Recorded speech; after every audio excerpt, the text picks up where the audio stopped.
All right, everybody, we're about to get started. My name's Brianna, and I'm a stylist here in Los Angeles, California. Today, I have 7 people that I've crossed paths with, that I've worked with, that I've connected with, that I think are very influential people who can help you, and also who just want to share some valuable, genuine information with you. So I will go right in and introduce you to everybody. Let's first start with Apuje. Okay. Yeah, my name is Apuje Kalu. I am a stylist originally from Washington, D.C. I live in Los Angeles. I've been out here for about 6 years, and I've been styling overall full-time for 10 years. Nice. Nice. And Jesse. Hey guys, how's it going? I'm stylist Jesse J from California, Colton, California. I live in LA now, and yeah, welcome everybody. Ari. Hey guys, my name's Ariana Soleil. I'm originally from DC. I live in LA now. I've been here about 4 years, and I've been a wardrobe stylist for about 8. Okay, Jane Doe. Hey guys, I'm Jane Doe from Houston, Texas. I am a former fashion stylist, but I'm now a fashion styling executive based in Houston, Texas. I've been styling since I was 14 years old. I'm 27 now, so close to 14 years. Nice. That's me. All right, now we have Poetic Style. Hey y'all, I'm Poetic Style. I am an author slash influencer. Originally from Nigeria, but I'm based out of Baltimore right now. Nice. And Carnita. Hi guys, I'm Carnita Wimper. I go by Carnita Nicole. I'm from Arkansas. I live here in Los Angeles, California, and I've been here about 6 years. And I mainly do entertainment styling, but a little bit of personal styling as well. And Zach. There we go. Hey y'all, what's going on? My name is Zacharias. I'm originally from Boston. I've been out here in LA now for 6 years, and I'm the founder and owner of Style Plug, which is a luxury menswear rental platform. Yo. Nice. All right, let's hop into these questions, guys, because so many people that want to hear from you and know some valuable information from you. So I'll start around the table for this questionnaire panel. You guys can hear all the different answers. At the end, just make sure you have your questions ready. We'll be answering them at the end of the discussion. So the first question I have for you guys is, how did you get into the industry and what was your actual journey like? Let's start with the Apuje. So I am a engineer by education. Being Nigerian, my family was really focused on the technical side and not really the arts. So I went to college on a full engineering scholarship, and I think my spark for fashion started in high school. Being from DC, we really support local brands, and seeing that entrepreneurial spirit really ignited something in me. But I decided to really stay the path of being technical and being an engineer for 7 years before I left and started styling. So I got laid off in 2009 during the economic downturn, and that was the push that I needed to pursue fashion full time.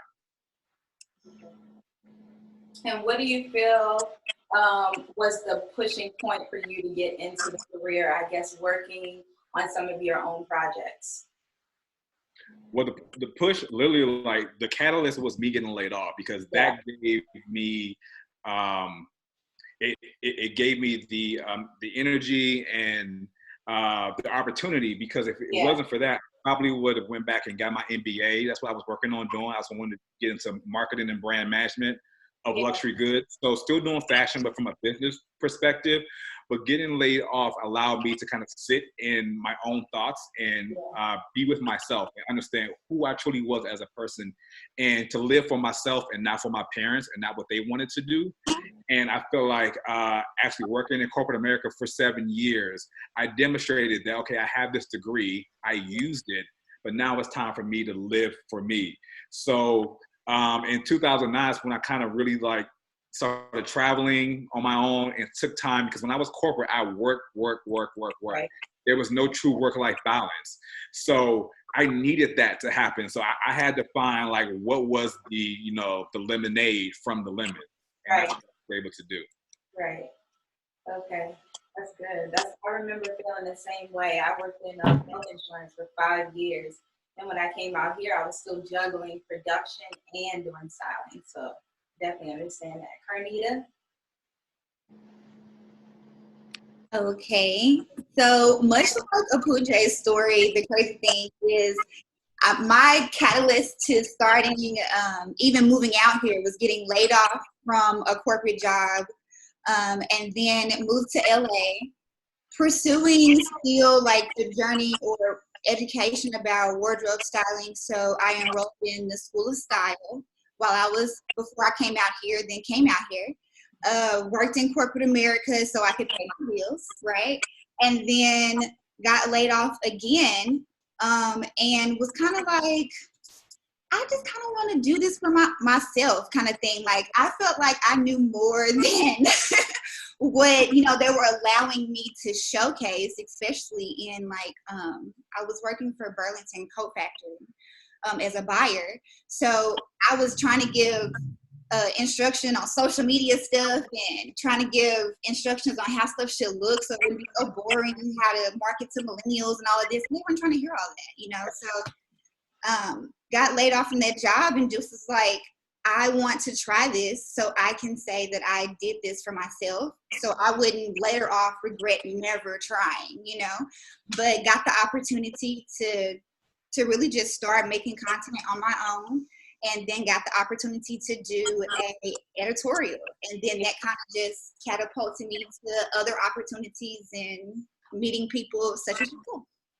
Yeah, I thought it was so dope too, because you modeled a lot and you styled yourself. And I remember us talking and I said, that is what's going to get people to like notice you, because you already look like you're supposed to be doing this anyway, Right. So I had brands and stuff reaching out to me to model their clothes, and then also my corporate job had me modeling their clothes. Right. So it was kind of like already, I had so much love for fashion in general, that it was like an easy marry for me. Yeah.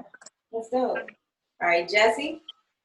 Hey there, guys. I've just always loved and had a passion for fashion, and my grandmother was a very well dresser, and my other grandma was very well at sewing and making clothes for us and putting costumes together. And they just always inspired me, and I never knew that this could turn into a career, and so I just decided to, open the path for myself. And I took some business classes at a community college, nothing too special or fancy, just kind of learned the business aspect of things, because I've always knew that I wanted to start different businesses in the fashion industry, but I just didn't know, how to get started and what. So I started interning and networking and, just working under different stylists and working on productions and stuff. And, just kept following and networking and connecting with different people. And my first big TV show was on The Voice, season 1 and 2. I came on as the assistant with Erin, which I learned so much from her. She was really amazing. She opened opportunities for me and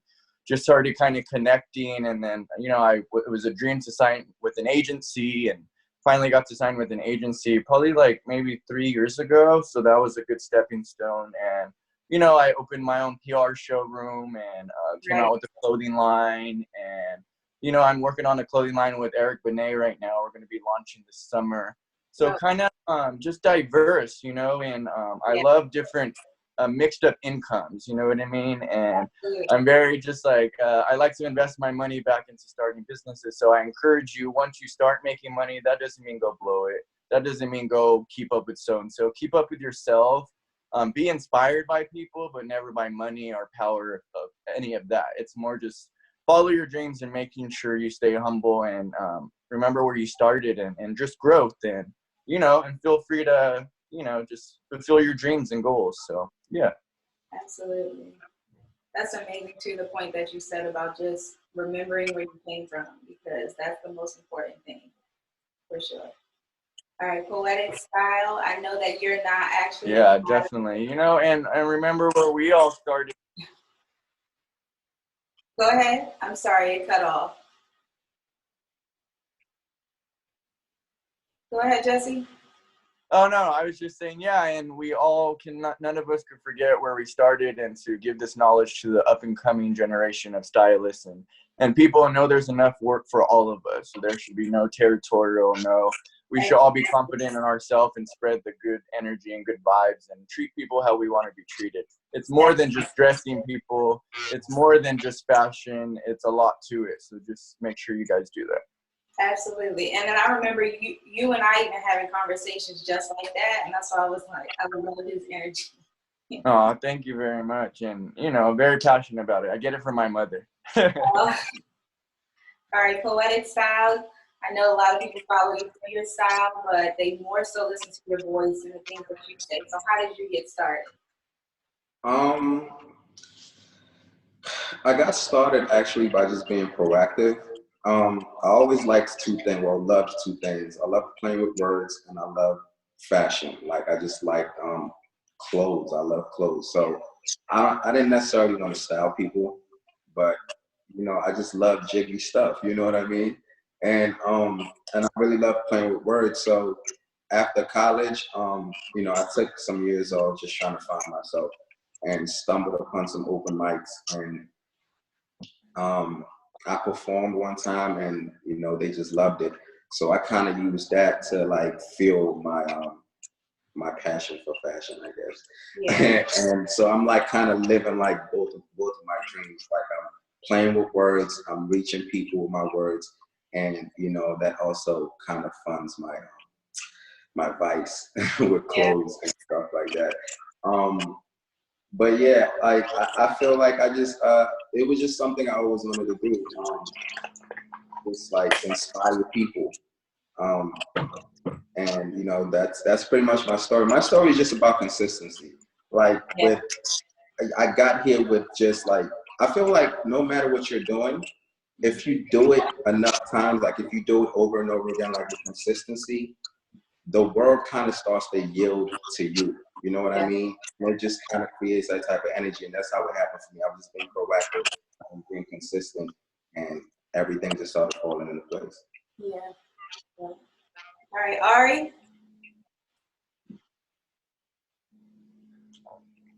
I'm sorry, come again? I was saying, Ari, I think your mute's still on, Ari.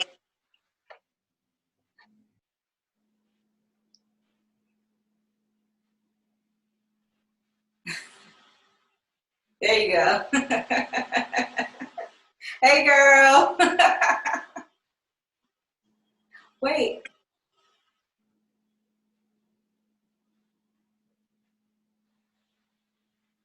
We still can't hear you. Yeah, you gotta turn your volume up.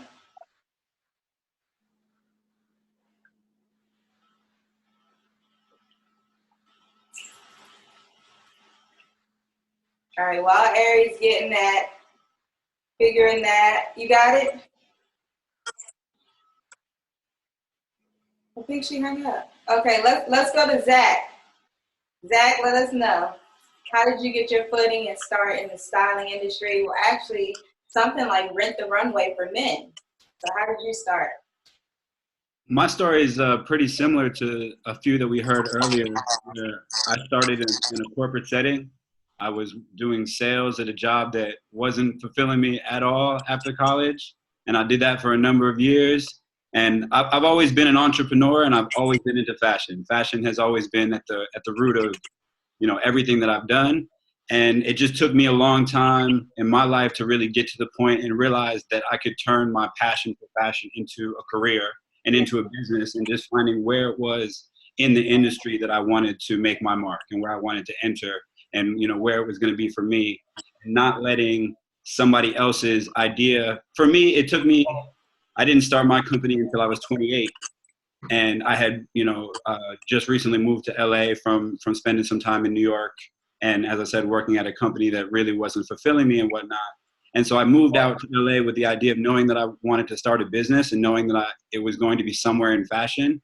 But it took me a couple of years to really figure out, did I want to go and be a stylist? Where did I want to impact people? And for me, the thing where I wanted to impact people most was just the regular, everyday guy like myself at the time, just it felt like there weren't a lot of people that were catering to the regular guy and making regular guys care about their style and making it easier for them to dress better. And so that was, for me, something that spoke to me as an individual. And so it was easy for me to then find my place from there, speaking to people like me and figuring out how to help them. So that's sort of how I got into styling, and now my company servicing, customers and men that are looking to dress their best every day and get into that feeling. I think Apuja had said earlier, just about the feeling that you get from the clothing and putting on your best, and how you can then perform better in the world. And so that was really what it was about for me, and helping more guys do that. Yeah, that's dope. And I love how you actually put everything together, because you actually style and do all the creatives for your company as well as the admin and business side of things. Sorry, you cut off. I didn't hear so much of what you were saying. Oh, I was saying I love how you actually do the styling and the admin and all the creatives for your business, because that's so important to know that you still are very hands-on with styling and working towards, everything that you're putting together on your website, as far as like the photo shoots that you're doing for your Instagram. Like, you're still very hands-on with styling. Well, for me, that was really important, just towards building the credibility for myself, and then also for my brand and my company. Is I felt like there were a lot of business people that were starting these sort of fashion styling services, fashion subscription services, and they weren't really, there wasn't really any emphasis on real style and anything that was actually fashion conscious or fashion forward, or trends and stuff that people wanted to wear. And so I felt like it needed to be approached from a different angle. And so that's why I felt like for my company, I needed to be involved throughout all of that creative process to really get that authenticity, through our messaging. Right. Dope. All right, Eric, you got it? Okay. Yeah. There was a random Amber Alert. That came across my screen, and I hit X and everything just went black. I was like, why now? Well, welcome back. Thank you. So for me, if you guys hear echo, let me know. You're good. So for me, let's see, maybe 10 years ago, after I graduated high school, I was in college for theater, actually. I was studying theater, and I thought I wanted to be an actress because I just thought I was so funny. And I was working 3 jobs, and I was in school for theater. And my mom actually is the one that planted the seed. I was always that friend that dressed cool or had the most style. My friends would always call me and say, hey, can I wear your jacket to the movies? Or can I wear your sneakers to the basketball game? Mm-hmm. So that's how it started for me. I was always that friend. And while I was in school for theater, I just knew that I didn't love it. And my mom kind of saw that in me. And my mom has worked in entertainment for years. So she was like, you know what? I think there's something that you might love. You could be a stylist. And I'm like, what is that? She's like, well, you basically get paid to dress people up. And I'm like, that sounds kind of cool. So I had a friend that was a photographer, and she called me and said, hey, can I borrow some of your clothes? Because the person that was supposed to dress the model, she can't make it. So this was probably maybe a week or 2 after my mom had told me about a stylist. So I just put an outfit together. I gave it to her, and when my friend gave me the photos back, I was like, this is really cool. Like, I came up with the outfit in my head, and now someone's wearing it, and I just fell in love with that process. So, uh-oh. You put yourself on mute. You know what? The devil was trying me, okay? The devil was trying me. So once I got the photos back from my friend that was a photographer, I just fell in love with the process. And then my mom saw how great I was at it. And she was like, you know what? I think I know something that you would be really good at. So she found a school for me. She found the Fashion Institute of Technology. And she literally, like a week later, shipped me off. She sent me to New York, figured out how to get me enrolled in school, and it's literally been up since there. So I actually went to school for styling. It wasn't a degree program, it was a certification. So I spent 2 years actually studying styling. And the one thing that I'll say I love about it is that the job is so versatile. So it's not something that you necessarily have to have a degree for, but you also, if you study it, there are things that I've learned in the classroom that I would never learn in the field, and there are things I've learned in the field that I could never learn in the classroom. So yeah, that was my journey. And then from there, so I was in New York. I started working as a stylist there, and then I ventured out to LA. So, I think we lost Jane Doe. We're trying to get her back in, guys. Okay, she'll be back with us soon, and then we can go in and ask her the same how she started her career. But let's move into the mindset, because I think it's so important to touch over that. I feel like a lot of people don't really discuss it in the fashion industry, and I think it's so important to know that there is a mindset you need to have in any type of industry where you're an entrepreneur. So in the fashion industry, I do feel like it's a little bit different because so many people are just thinking that everything is glitz and glam, but there's so many other layers behind it. So I know, Jesse, you did talk a little bit about it before we ended yours. So let's go ahead into it with you. Yeah, just definitely having, you know, that optimistic mindset and that go-get-it mindset where you're able to, you know, just fulfill your dreams. And basically, you know, I started with just styling, but I was like, I don't want just styling. Like, I want to be able to start a mixture of businesses. So my mindset was, okay, how am I going to invest my money into starting other businesses that are in the same world? You know, I'm not like, I'm a stylist, but I'm not going to go be a doctor or something. You know, it's like more in my world. So it's like opening the showroom and starting the clothing line, and just so that way you have different revenues of money coming in, and you know, and giving back as well, making sure you do your part in charity and stuff like today, and, you know, speaking knowledge to other people as well. But yeah, having that just a good mindset and an optimistic mindset in this business is everything, because it's not just what it sees. There's a lot of work into it. You know what I mean? You have to like be willing to do, you know, so much work. You don't just put clothes on people and that's the end of it. You know, it's like there's a lot of prepping and shopping and fittings and publicist's opinion and the artist's opinion, and there's so much diverse, you know, especially when you're doing movies and you're creating characters. You know, you're creating these characters that producers have in their minds. So it's like, you know, having a wide mindset and an optimistic mindset in this business is very, very important.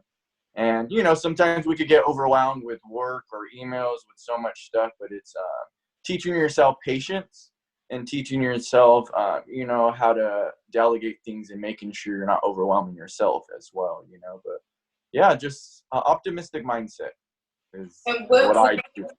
What are the things that you do to keep your calm?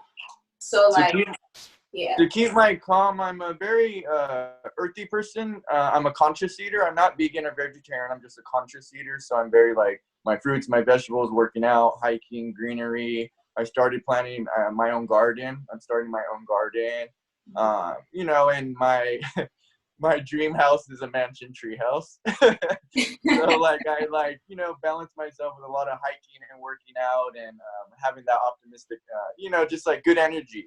And that's what's been helping me a lot with my patience, with just everything, with a lot of balancing. You know what I mean? Because our business, our life can be so fast paced, from traveling to this to that we get so overwhelmed. So I'm like, I need to find a balance. I need to find a balance for myself, for my well-being, and to keep me going. You know what I mean? And to keep me young.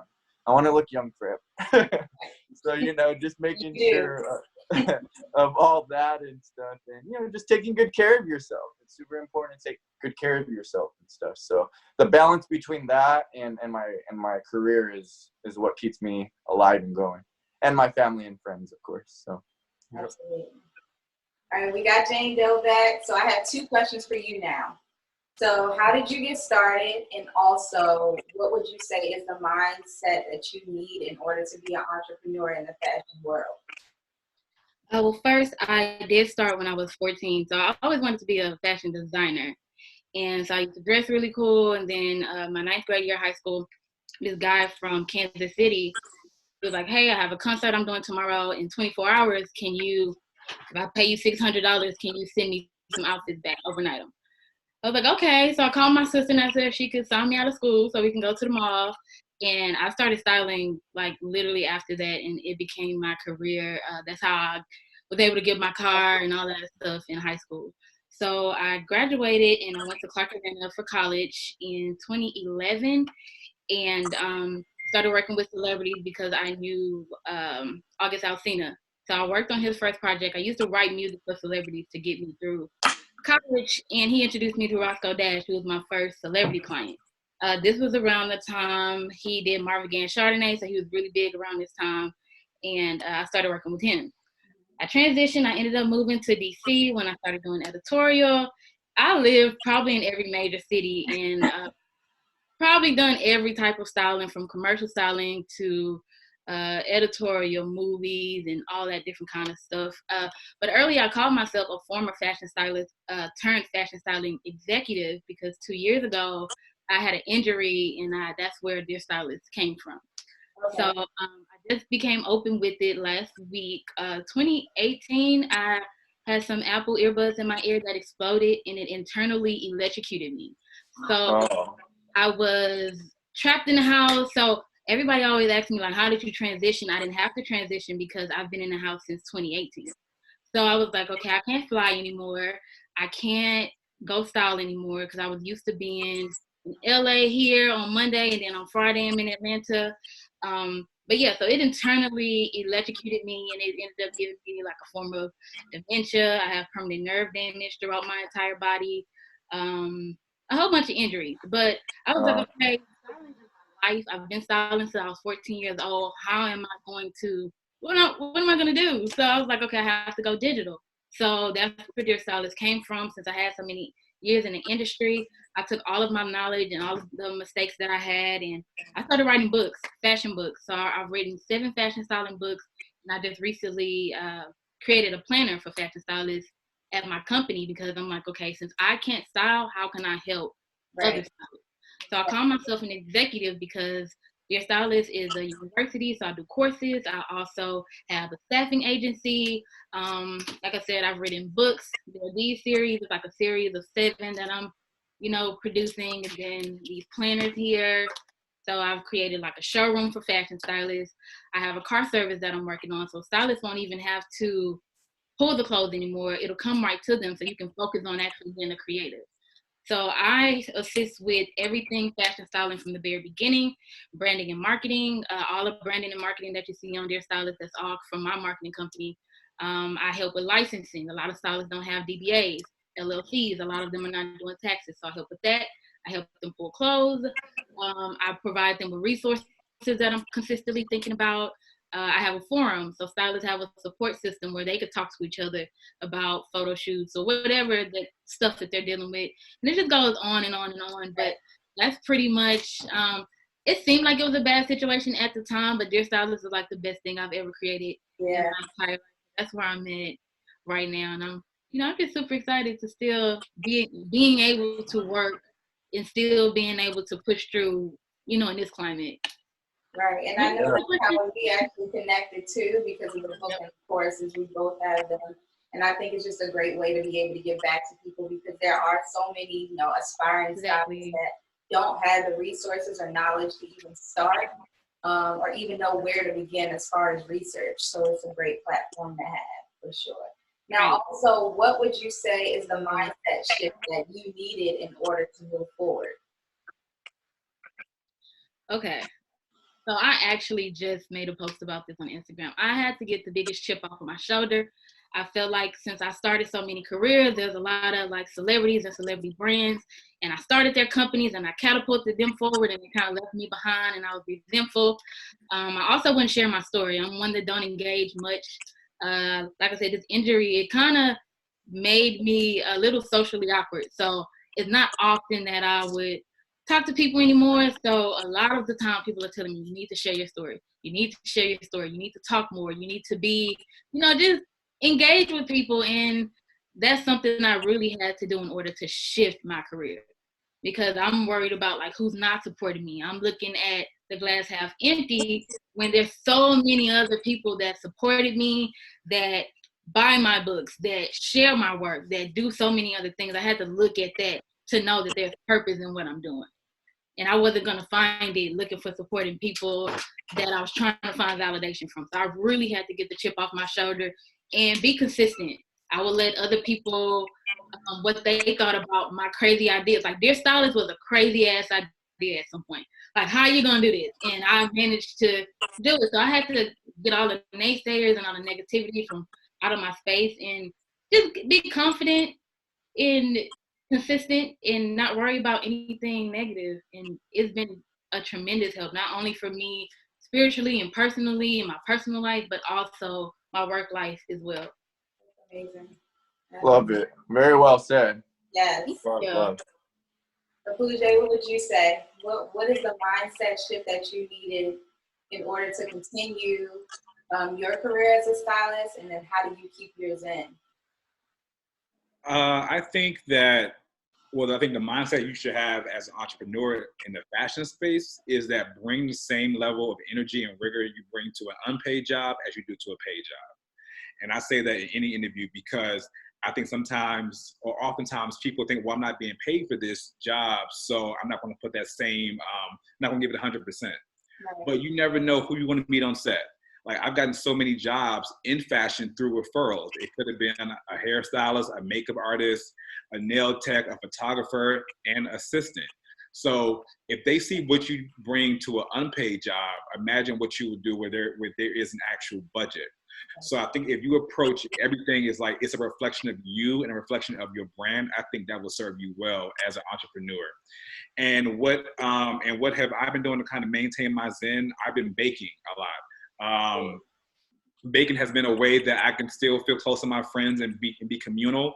So I'll bake things and I'll leave it on my front door for my friends to like pick up. If they're coming up, I'll buzz them up and leave it outside, or I'll open the door, I'll see them come out of the hall, I'll toss it to them.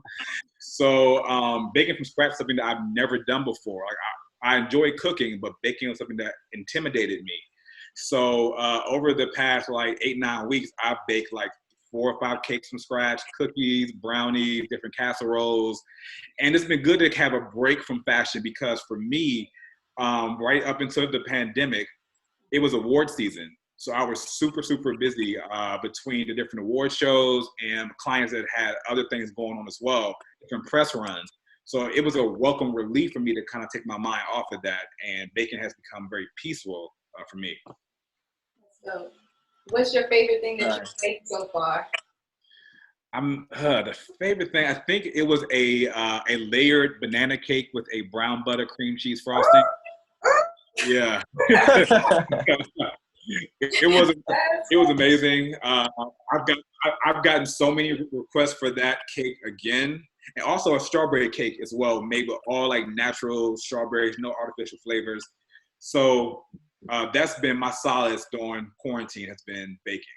Oh, are you sending all of us? We need the address.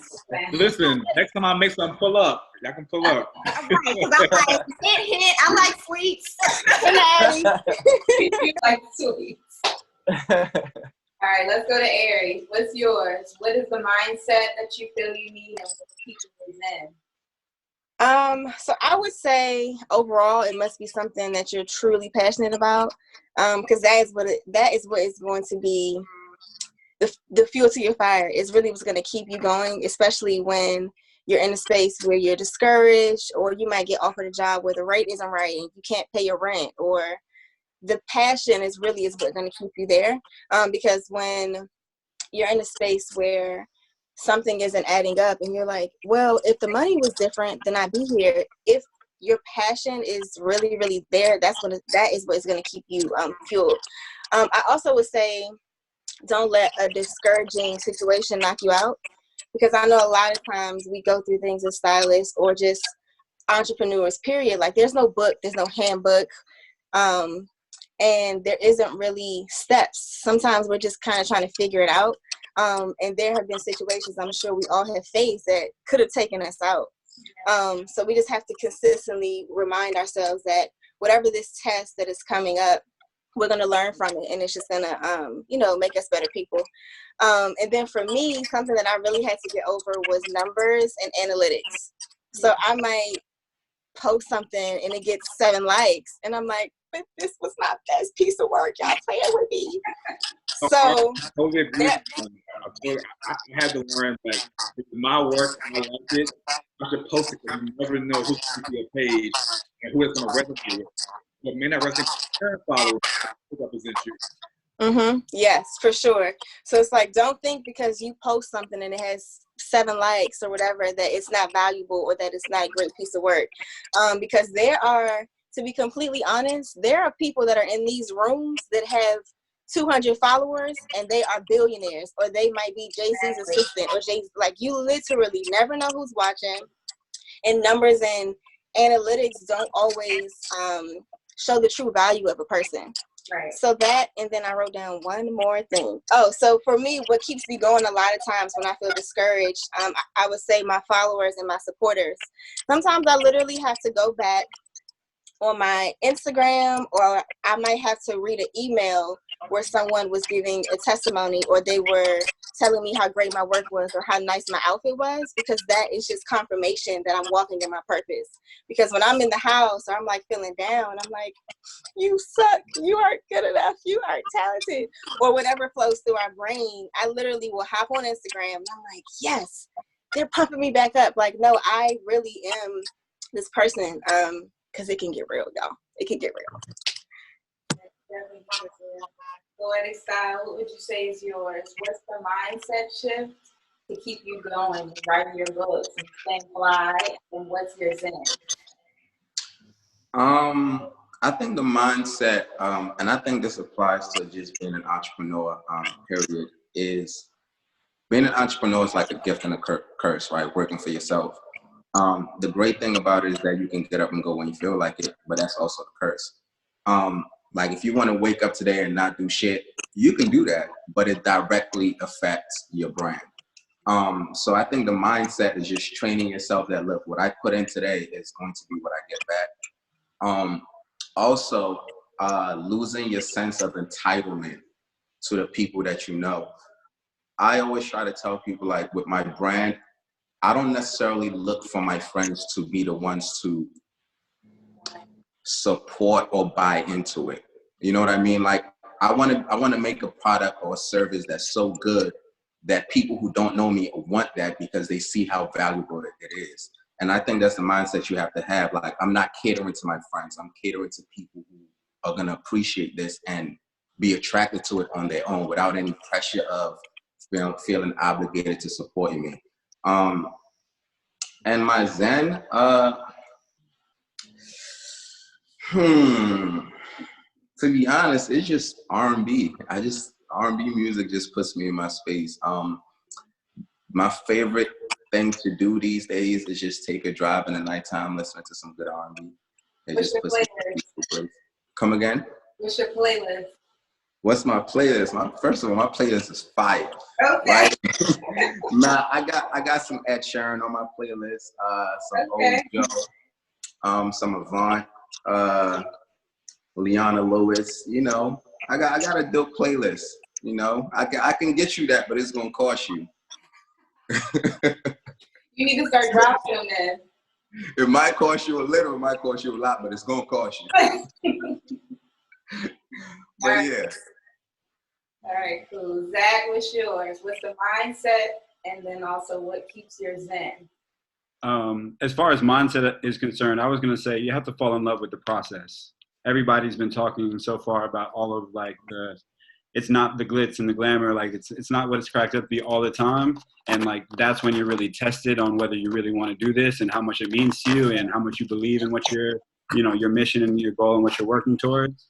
So just the idea of knowing that life is long and you got to be consistent and put in your 10,000 hours and fall in love with that process along the way is the biggest thing, because you're going to have your ups and downs. And there's going to be probably more times than not when it's going to be, down or harder, or doing those things that you really don't want to do that you got to have to learn to live with and do to get to the ultimate goal.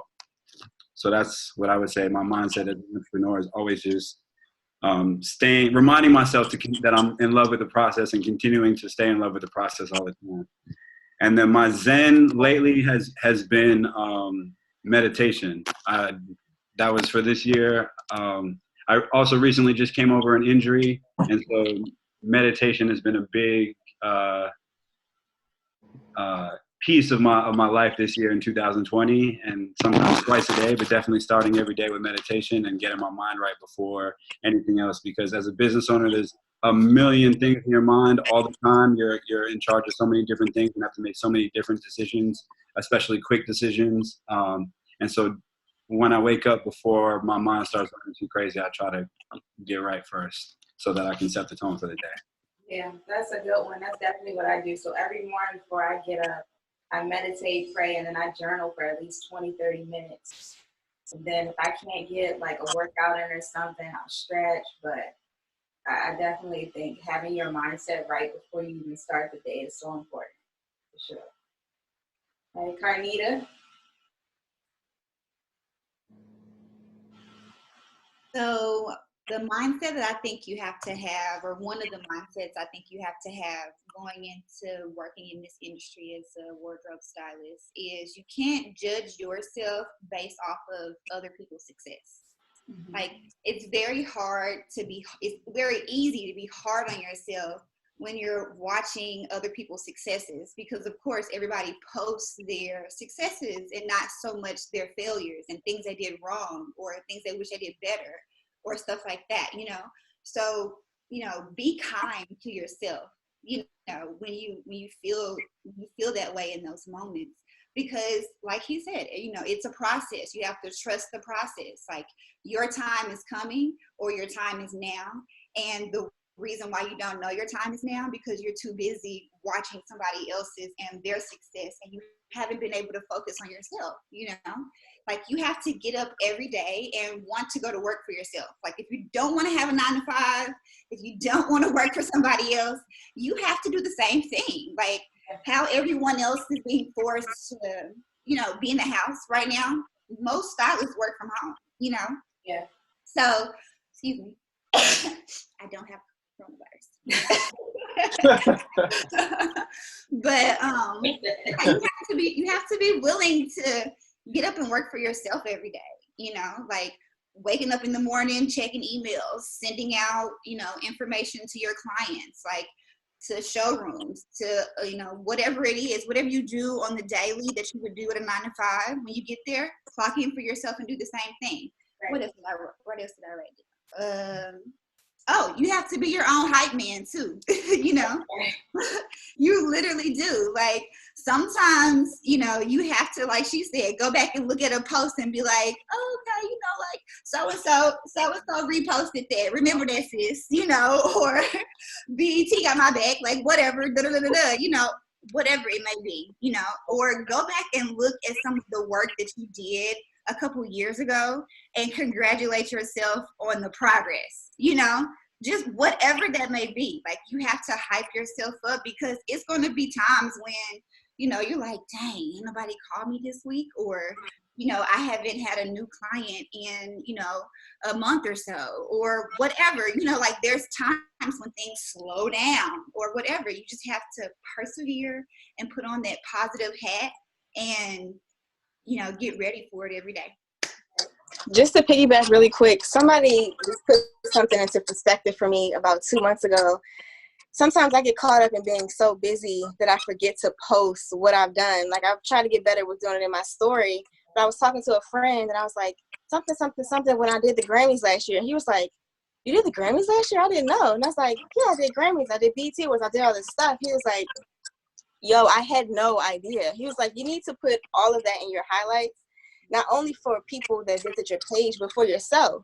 So when I literally took the time to look back at 2019, I was like, I was shook. Like, I almost didn't even remember all the stuff that I did. And I'm like, wow, God really showed off. Because if I didn't take that time, it's like making some type of book where you put all of your accomplishments down. It's so powerful when you actually sit back and look at all of the stuff that you've done. It's just a constant reminder. Right, absolutely. I know it was hard for me, even when I started writing my book and putting the course together, because I don't know, I think you're more harder on yourself than anybody else, especially as an entrepreneur, and just not even realizing the things that you've done, it does put a dimmer on you, because you don't get that many highs, but you want to always keep that high. you know, you want to keep the high you have when you're on set. But then there may be a month where you're not on set, but you're maybe personal styling someone else. And it may not feel the same, but just to remember, like, I'm doing this, it just keeps you going more and more. So I definitely think it's important to just stay on top of yourself and recognize the things you've done. Like, it's so important to remember it. And keep people around you who encourage you and remind you of those things. Exactly. There's people that really wish that they were doing, you know, an eighth of what we were doing. So you honestly have to just be grateful that you have the opportunity to wake up and do it every day, you know? And then so I can finish my question, what I am doing as far as Zen is I've started a little garden on my balcony. So I have like sage, mint, basil, you know, lavender, you know what I'm saying? I'm growing cucumbers and tomatoes, you know. Hell yeah. That's what's up. I do have a degree in agriculture, so I should be able to do this very well. So we should see. But I'm also cooking as well, but trying to do more healthy eating. So like I'm about to buy a juicer, so we're about to start this juicing journey too. Like, Carnita about to be out here black and beautiful, you know what I'm saying? And then the other thing is, like, when you're in fashion, especially corporate fashion, people always say that the next step, like if you get too old to be in fashion or whatever, which will never be, but whatever. The next thing is like home decor. So I've been really into home decor since we've been stuck in the house. So I'm also redecorating my balcony so I can watch movies against a wall and shit. I'm about to put a projector inside. It's about to go down, okay? For these next 3 months while we out. Love it. All right, I see everybody has questions. We'll answer all your questions at the end of our panel session.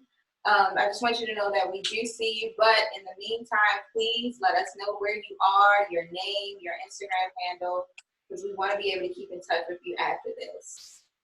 So then I'll move on to the next question, and that is different for everybody because we all, in some way, do different types of styling. So I know the process of getting the job, starting the job, and closing it may be a little bit different for everyone else. So let's start with that. Zach, what would you say is the process from starting a project with one of your clients coming in to pull from you or shop with you, and then how do you close that out? I mean, it always starts with what's the objective of what they're trying to accomplish. What story are we telling?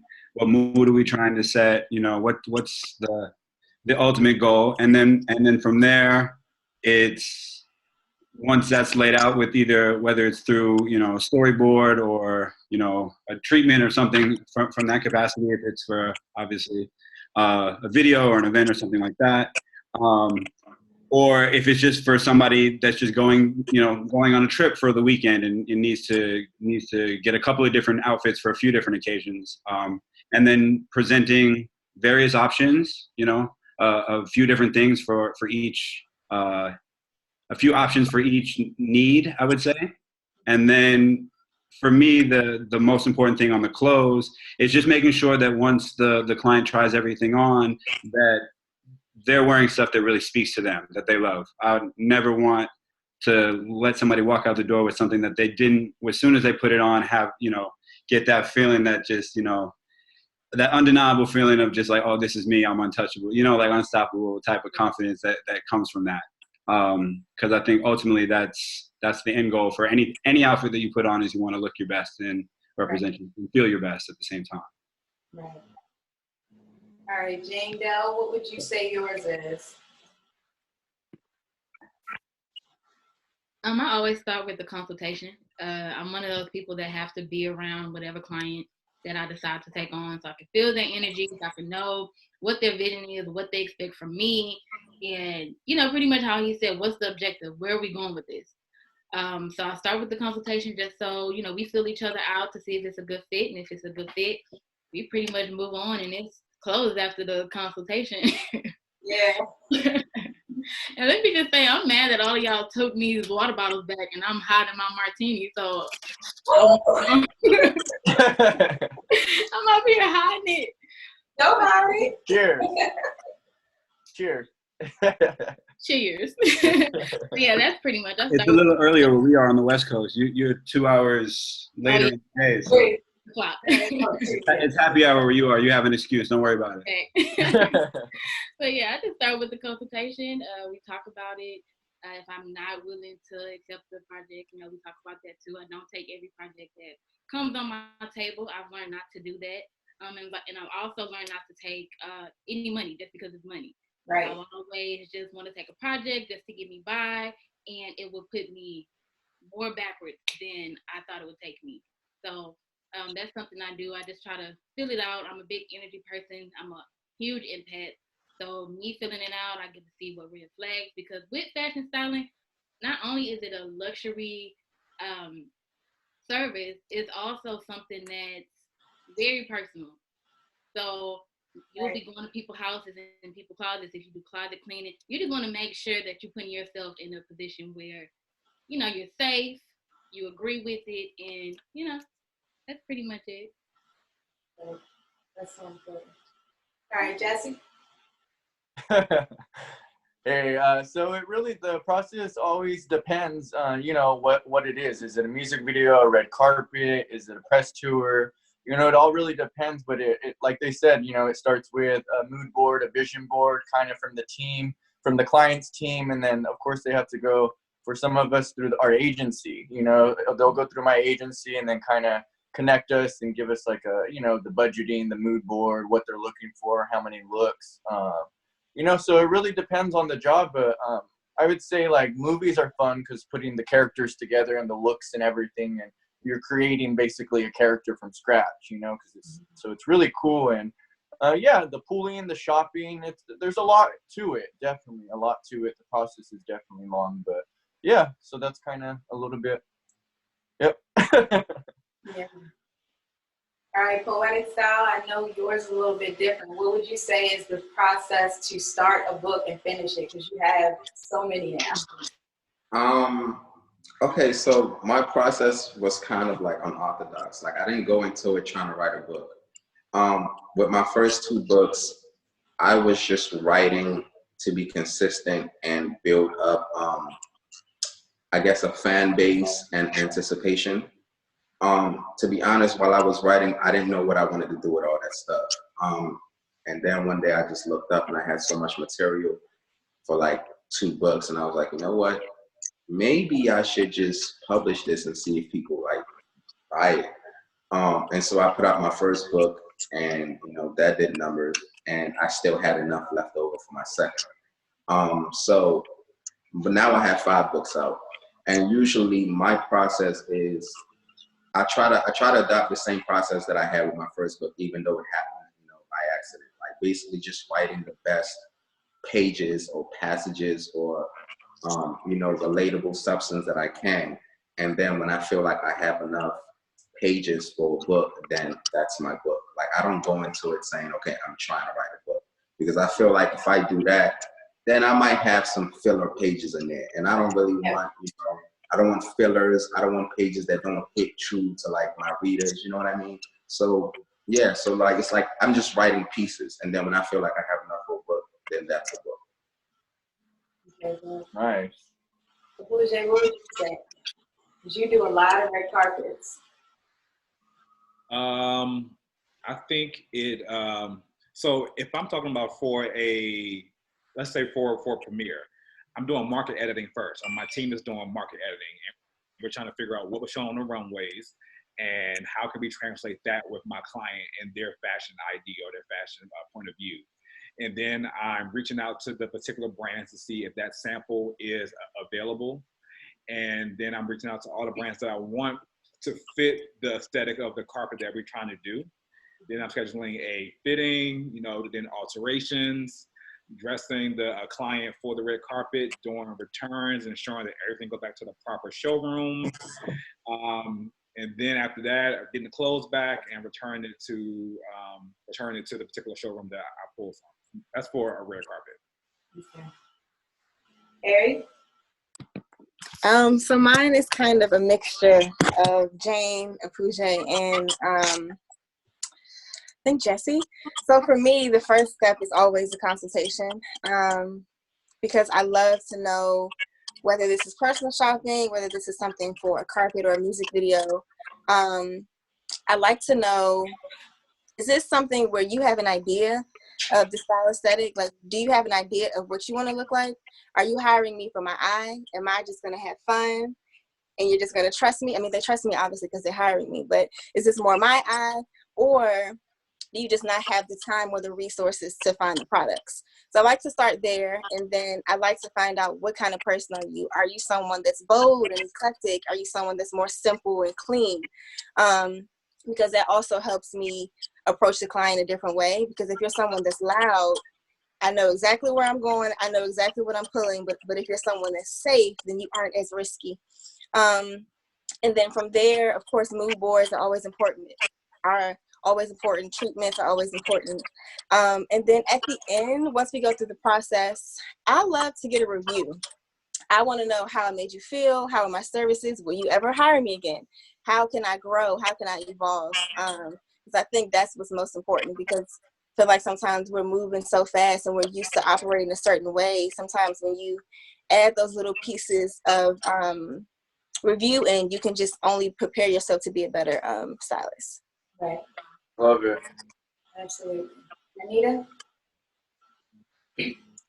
So some of what has already been mentioned, but I'll just like bullet points on down the line here. So of course, it depends on if you're starting with a new or existing client, how in depth your consultation or talking about, you know, what your project is goes. But there's establishing what the project is, getting your mood board or treatment, of course, your budget, including your stylist rate and how much you're spending on clothing, or if that marries together. You do your pools, and then you have your fitting with your client. You have your show date or your event date, project execution date. You always take extra stuff with you. So, you know, you take a rack, even though you might already have something established or whatever, because you never know what may happen. But yeah, then you do your returns. You do your returns, then you make sure you stay in contact or get the contacts from the people at your project or event or whatever you're doing. So if there's a photographer, a makeup artist, hairstylist, whatever, you know, PAs there, get people's information so you can also tag them in their content. So, you know, it's reciprocated.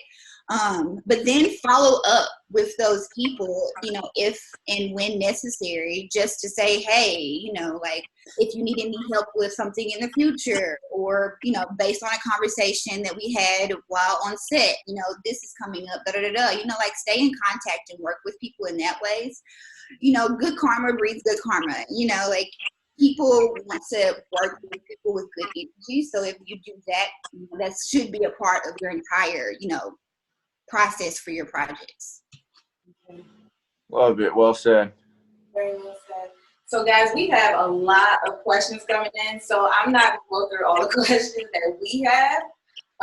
I'm going to save some of them for the end.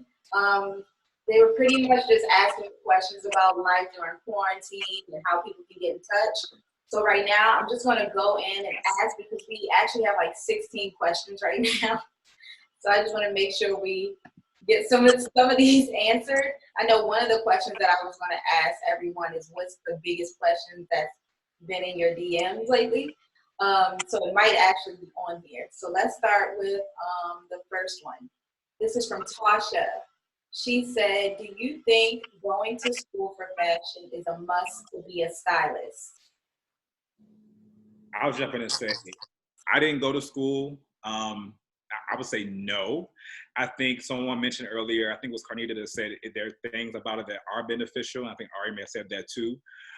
Maybe taking a certificate program, but I think the best way to learn is on the job.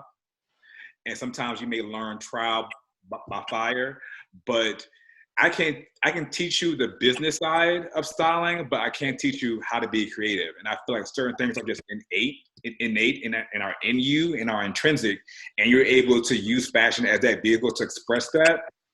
And that's something that you can't teach. So I think it's good to learn the business and administrative side of styling, but when it comes to the creative, you don't need school for that. Yeah. I definitely agree. I think I might be the only person on the call that went to school for styling per se. I got Huh? I got a certificate too. Oh, hey girl. No good for me. It was terrible. I didn't learn anything. Oh my gosh, really? No, but who goes to Clark Atlanta for fashion styling anyway? Say it again. Who goes to Clark Atlanta for fashion styling anyway? Oh, And I got accepted in the FIT and went to Clark Atlanta. Girl, you should have came. You should have came. I get mad. But no, I definitely think that, like Apuje said, there are things, like I said, I've learned on the job, in the field, that I could have never learned in school, and then vice versa. There are things I learned in the classroom that I would have never learned in the field. But ultimately, at your core, you cannot teach someone how to, like, it's just in your blood. You can't really teach someone how to be creative or how to, I mean, I think for all of us, it's so effortless for us to put an outfit together that you literally cannot even explain it. Like, we can do it in our sleep. So that's not something that you can teach someone. Yeah. And I agree. I don't think it's definitely needed. I think it's just having a passion for fashion and then learning hands-on experience. Having a good business mindset is important because you could build to be a brand and start, a clothing line, a showroom. You can start diverse. So I would say hands-on, working with people you could learn from, not people that have egos or think they're too good. Work with people that are going to be willing to teach you and show you the right ways of doing things. Right. I definitely agree. I feel like having a good mentor is definitely important. And for me, I went to school for business and then a minor in fashion merchandising and realized none of the stuff had anything to do with styling. You know what I mean? So it's so wild how I know a lot of schools are actually calling it styling classes. And then when I asked some of my students, like, well, what is it that you learned? They're like, they didn't teach me that. And I'm like, so they're taking all of that from you and you're still not learning what you need to learn? That's wild.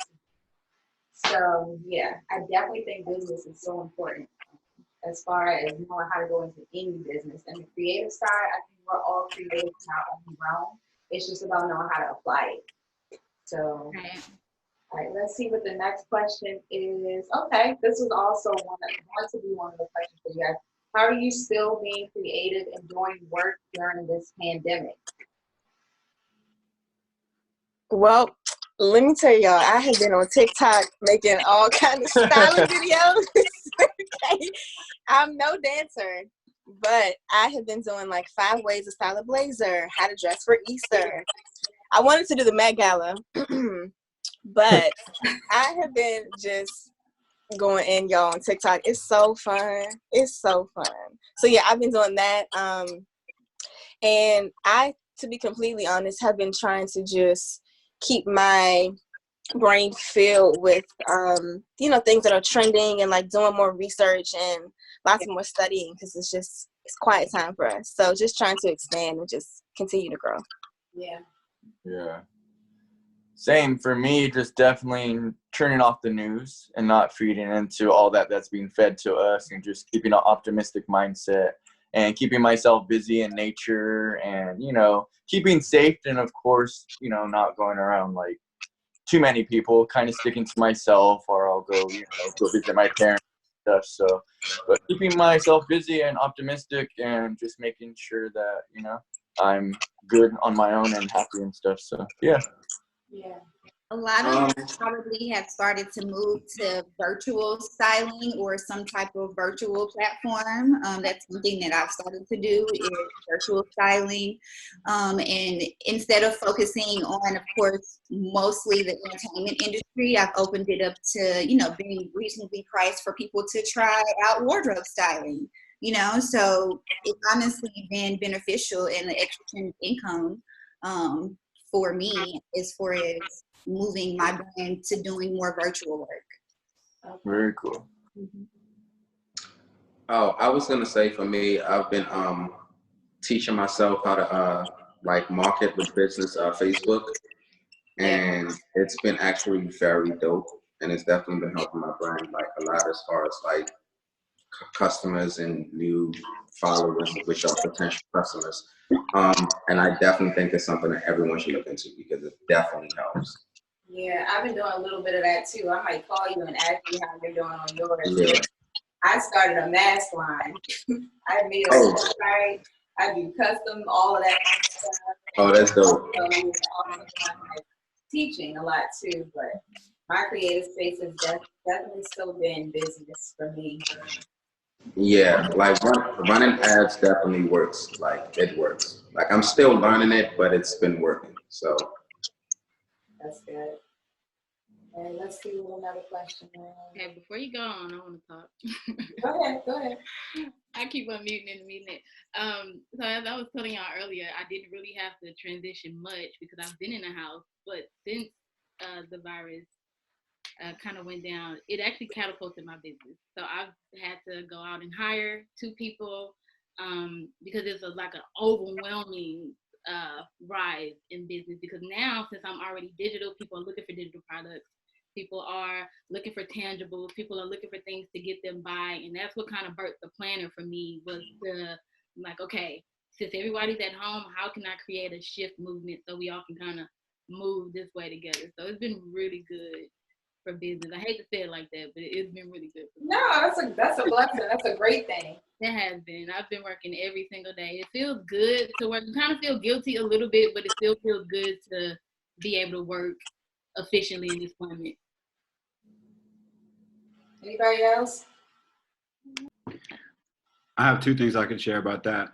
I would say the one thing is not necessarily on the creative tip, but definitely a good use of time. I've been spending a lot of time cleansing my closet and going through and getting rid of all of the old, not necessarily old stuff, but all the stuff that I know damn well is not going to get worn again or that I don't need because I know that there's a lot more people that need it more than me. So I have a huge bag, multiple bags of stuff that's going to donation as soon as they open back up because I feel like that was long overdue. And so having this time at home gave me the opportunity to go back in.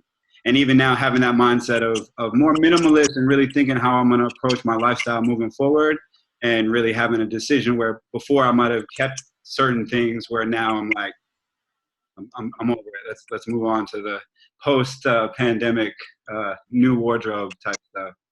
And then the second thing I would say to speak on something that we touched from the very beginning of the discussion was just about using this time just as some of us did 10 years ago when the first recession hit and being let go, using this time to start your business, right. using this time to do the foundational stuff that it takes to get your business off the ground. Because as we talked about before, it's more than just the glitz and the glam stuff. And there's a ton of back office, paperwork, administrative type stuff, and just even foundational stuff as far as setting up your brand and your website and all these things that you really need to be able to be taken seriously in any business that you go into.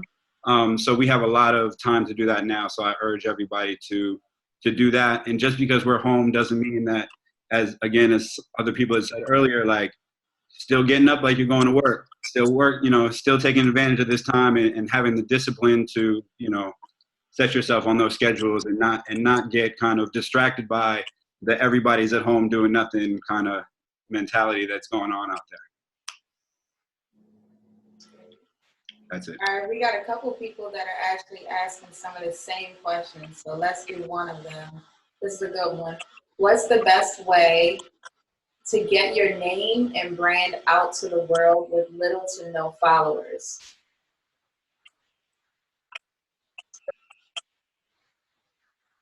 Anybody? Can you say the question again? Yeah, can you repeat it? Because you kind of broke out. Okay. It says, what's the best way to get your name and brand out to the world with little to no followers? I have a couple of ways you could probably do that. Honestly, 1, followers aren't everything. No. 2, you should always establish something on your own platform. So start a website. of something. Like when you get content, start your own website. Most of the time it's free. So start you a Wix or something like that. Start you a website. And then when you do have on your social media, ads, you can run an ad for $5. If it's some content that you really stand by and you want people to see it, you can do the little background of Instagram and run an ad and reach some people that probably would have never saw what you were doing or whatever that is. But make sure you have meaningful content to go along with that, because again, followers aren't everything. Right. I would say the first thing to remember is that everyone started with little to no followers, right? Yeah. I mean, most people started very low per se. But one thing I want to say is to try to pay attention. Like for me, it makes me cringe, but I've learned to kind of jump on the bandwagon when it makes sense, when it's not something that is completely against what I believe in or like the opposite of my brand. But paying attention to things that are trending are very important because that's an easy way to go viral per se. So for myself, I saw everyone, this is just a random example, I saw everyone doing TikToks, right? I cannot dance, y'all. I'm not a dancer. However, TikToks were really, really popular. So I was like, how can I convert this to fashion? So I took it upon myself because TikTok was a popular platform. It was something that was trending. And I converted that to my brand by incorporating fashion into that. Now, if I would have gone and made TikToks trying to dance, one, it wouldn't have seemed organic or authentic. So it just would have been like, just kind of jumping on the bandwagon. But when you combine something that may be trending with what you do, that's a way to bring more exposure to what you're trying to produce. Also, hashtags are important. You go on YouTube, there are lots of different ways and like tricks that you can incorporate, because there is technically like a marketing side to, trying to brand yourself or get yourself out there. But really, honestly, just staying consistent is one, but like people can look at you and tell when something is real. And people really draw to that. They fall in love with when they can look at someone and say, this is really who she is. She's not just trying to do what's popular or what everyone else is trying to do. Yeah. Yeah, I agree. I would say definitely having good content to consistently post and, using the hashtags. I personally realize that helps a lot. And just kind of, you don't have to keep up with people. You have as many followers and you grow them. To me, I personally don't think buying the followers, buying likes and buying all that just is stupid to me. But to each its own, you know what I mean? But it's good just to organically grow your fan base and your following and just be real. Real gets you further, and that's what it is. I think, just great content, hashtag, and put out that good stuff. Put out your true talents, and that's it.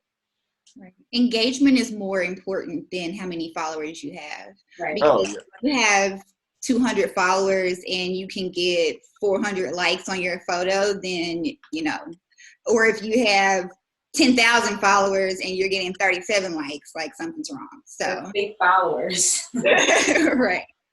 Yeah, you could see in your engagements, a lot of that shows like what is your real engagement. Yeah, that not many people liked your thing, but when you look at it, it's like 2,000 people viewed it, but you got like, you know what I mean? So it's like, it's just always important just to be real. The engagement is going to drive how many people see your stuff on social media anyway, regardless of how many followers you have. Because Exactly. the more engaging your content is, the more percentage of your audience is going to see this stuff anyway. Mm-hmm. All right, we have a question for Pooja. How was it to style your first Met Gala? What was the experience like? Was it anxiety? Were you stressed? Interestingly enough, the first time I did the Met Gala was, I think it was 2011 or 12, and that was no stress at all because I was doing a photo shoot with the rapper Eve at the time. I was on an editorial with her, and the Met Gala was the same day, and she got a last-minute invite, and I just happened to have a dress that fit the aesthetic of that year's theme. And she asked me, could she wear it? I was like, yeah. And back then, I didn't even realize like what I was doing. I couldn't even appreciate that moment like that. Yeah. But fast forward to 2019, when I styled Stephon James for the Met Gala, where I was able to secure him an invite with Burberry. Got to talk with Ricardo Tisci and the team to design a custom look for him. That was a totally different experience than when I did Eve. And it just happened, that I was in New York, and just happened that I was styling her. Whereas so Stefan, like I was very involved with like the fabric, the design. Like Burberry flew me and him out to New York. They put us up. They actually paid me to style him for the Met Gala because they had a table. So it was definitely a great experience. There was some anxiety probably like the day before because we didn't get to see his look until the day before because he was filming in New Orleans. So the first time he tried it on was literally at 1 a.m. the morning before the Met Gala. And when he tried it on, I was like, okay, we like it, but I'm a stickler about fit and about alterations. Yeah. So sometimes with older tailors or seamstresses, they don't want to maybe go as tailored as I would prefer. So I knew I got a little pushback from Burberry's seamstress was like, oh, I think it's fine here. I'm just like, it's not fine here. So I was like, I need to have an on-site person there the day of to ensure that the look is how we want it. And that ended up being necessary because when the look came back from the tailor, it wasn't tapered enough. It just didn't, it really just didn't work. And then also when it came to the shoes, like the Met Gala had a very specific theme, and Burberry didn't really want to lean too far into it with Ricardo's first collection at Burberry. So I was fighting for these Louboutin boots, and they were saying that, hey, like it's a conflict of interest because Burberry has shoes and Louboutin is a direct competitor. And I was like, like, no, it's not. You know what I mean? So like I literally had, my client did not want to wear the shoes that they provided. So I had to be the one to have those like very awkward and candid conversations with the design team and saying, hey guys, I understand like, your aesthetic, but he's the one walking the carpet. So this is what we want. And if you can't provide these kind of shoes, he's going to wear these Louboutin boots. Right. And that's what ended up happening. And he ended up looking great. He ended up feeling great. Me and the Burberry team have a very good relationship. I met and had dinner with the PR team afterwards, and we talked about everything. Overall, it was a great experience. They ended up gifting him a whole bunch of stuff afterwards. So it was a great experience doing it from the invitation all the way to execution. Nice. I love that you kept with your vision. That's what's up. Sometimes it's hard because you're like, they're paying for you to be there. They're paying, and they're also, paying you. But ultimately, I'm my client's advocate at that point. So I really had to step outside and say, hey guys, we have acquiesced to so many other things in this process, and this is one thing we aren't going to do. Yeah, dope. That's the thing with shoes too. I feel like it's always something with shoes and styling. Like they had just a more formal and more traditional shoe. Yeah. My actual theme was about being camp. I'm like, well, what is camp about this look? Like, I want to push it somewhere. Yeah. So, and honestly, they felt that the boot was going to detract from the look. Mm-hmm. And that was what the pushback was. And I understood that from a brand perspective, but Stefan is a brand too, so. Nice. All right, let's see. Jane.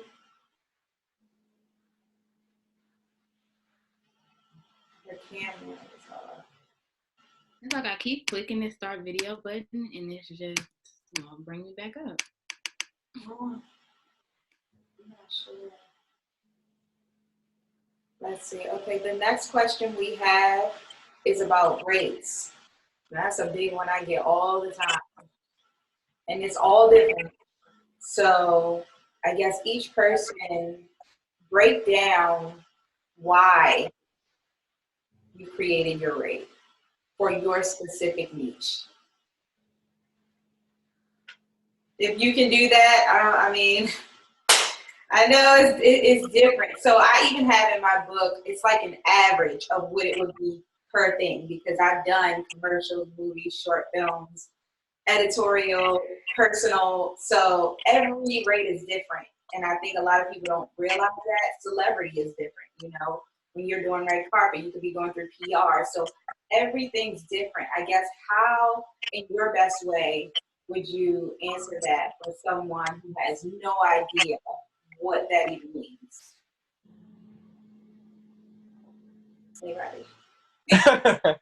Not everybody at once. Rates are so subjective. Like they're so subjective, and there's no right or wrong way, and there's no rhyme or reason or a formula to follow, and that's why it's so difficult to actually answer that question. And even when it comes to celebrity styling, a lot of times the studios have set rates. Right. And they're like, okay, this is the rate we're going to give the stylist, hair, and makeup. And either you take the rate or the client pays a little bit more out of pocket.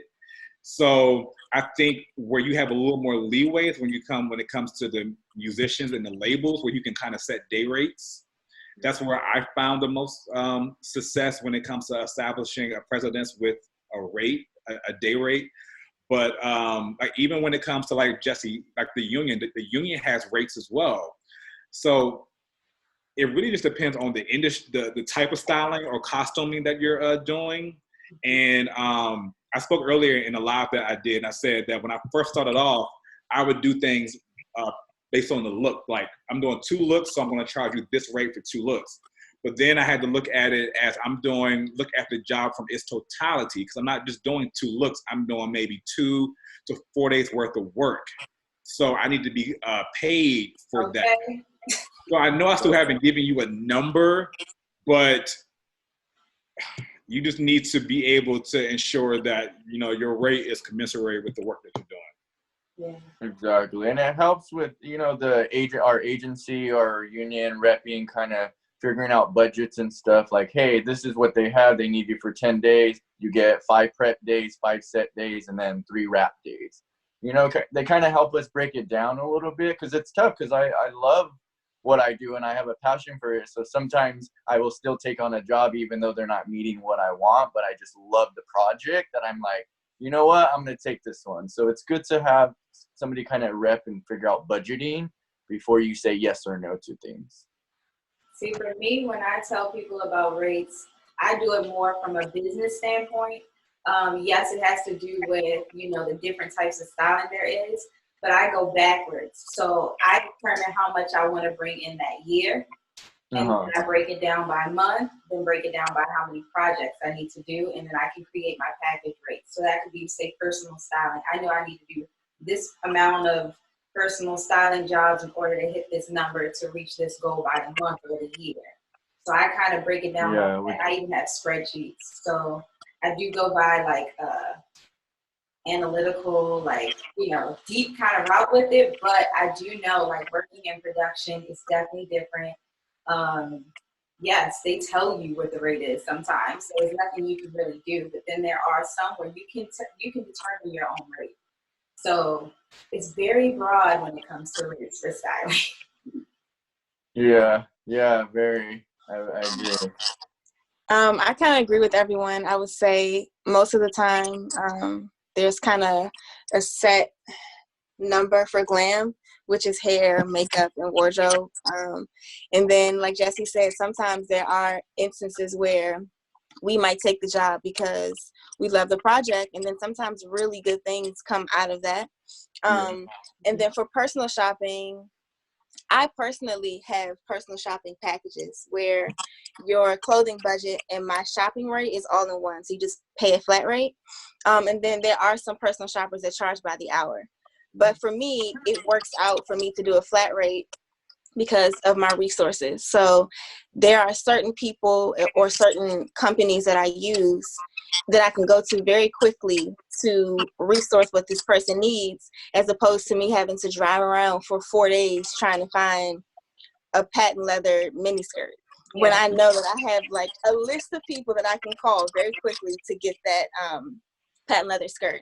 So I think also your resume should be included in your credentials, because if you are just starting out, you can't really charge someone $3,000 to style a music video. I mean, not to say that you can't, but you know, as you grow in your career, I think obviously the rates should be adjusted, you know, depending on the work that you've done. So that's my little 2 cents.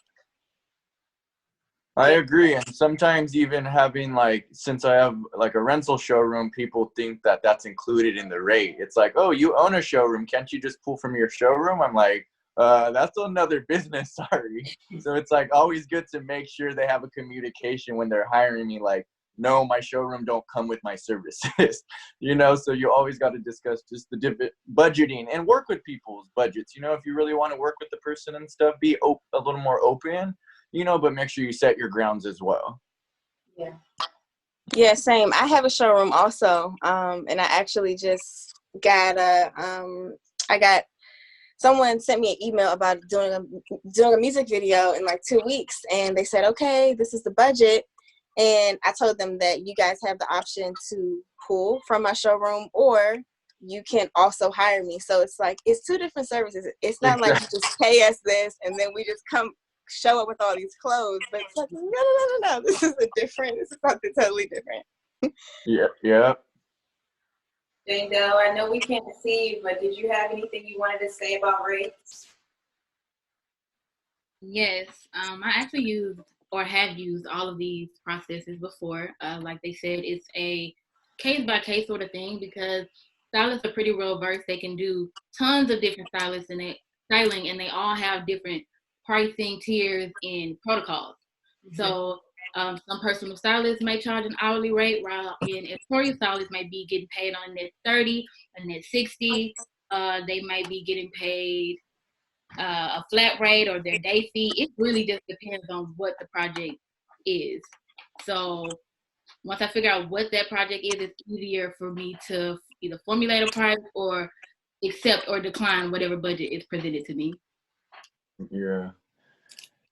And always making sure you split, like you let the client know like wardrobe budget and then your rate budget. So that way they have an understanding, like we need a budget to shop, pool, go to showrooms, whatever. And then we also need to get paid, you know? So they it's don't like know all of the time.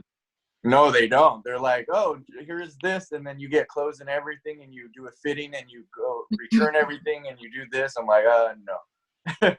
Yeah.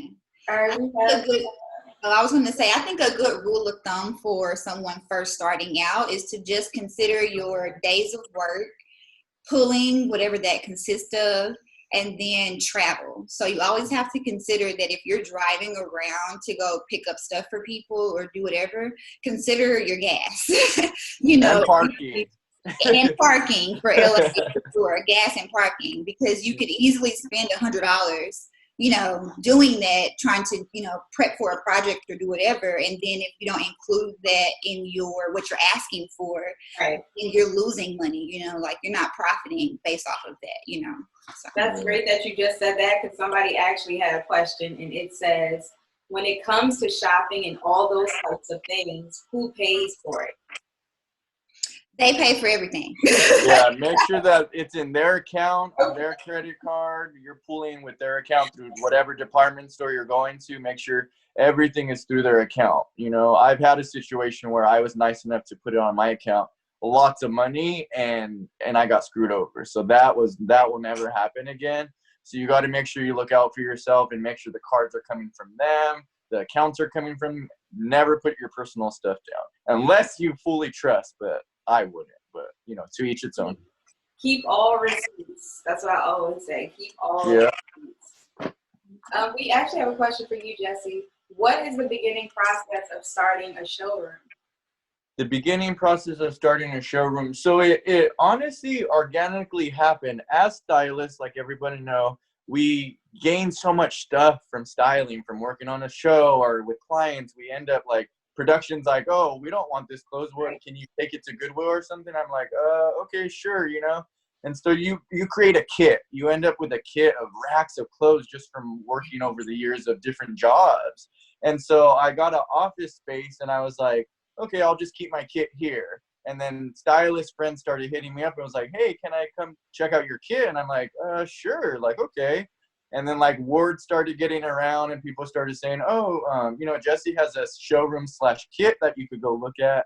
And then I was like, you know what? I'm actually going to just open a rental showroom. So I kind of moved up to two bigger spaces, and we have one PR side and then one rental side where all the rental stuff, it's like designer stuff, vintage stuff, costumes, And then the other is PR, where we rep designers, basically. We get them product placements. And me and my business partner being in the business, she's a costume designer for TV and film. Her name's Kim. And I'm in the other world. So it kind of works that we both bring a lot to the table, you know? So it is a lot of work, and it's a lot to, you know, stay on the stylist, making sure. But when you're kind and respectful and communicate with people properly, things don't run. And I do have a bossy personality, but in a nice way. Like, I could be very bossy when it comes down to business. And when it comes down to getting things down, I do have a very bossy personality, but I am kind as well. So, you know what I mean? I know how to balance it, and I know how to talk to people and communicate with people. So running the showroom is a lot of work, but I encourage everyone to open as many businesses as possible and know that it's possible. I didn't come for money. Nobody handed me anything. I literally saved, invested, and started my businesses and companies on my own. So I encourage all you guys to definitely follow it. All right, guys. I feel like we got some valuable information here. It is already an hour and a half on a lot of the questions, kind of went hand in hand. So just let everybody know how they can get in contact with you, if there's anything that you have for them. Again, everybody, if you're in here and if you have not already listed your name, your Instagram handle, and where you're from, because we would love to keep in contact with you, please provide that for us. So yeah, let's wrap this up. Yeah, and also when things get better, I would love to host a dinner party for all of us, if you guys I would love that. I love cooking. Yeah, same. I love cooking. I'm not vegan or vegetarian, but I'm a conscious eater. Okay, I eat pork. So what's that? Oh, you're making your the dessert. banana cake he was talking about. That's what I need. Yeah, we do want your cake. All right, guys, let them know how they can get in contact with you. If you guys also want. Yeah, I'm gonna put my information into the chat. Yep, you guys can leave it in the chat. Just make sure it says to everyone. All panelists and attendees. Yeah. So stay in contact, guys. Thank you so much for everybody that came in. We definitely appreciate y'all. I feel like this is some great information. I'm going to send it to all of you so you can have it. And you guys remember, I'll send you whatever you need.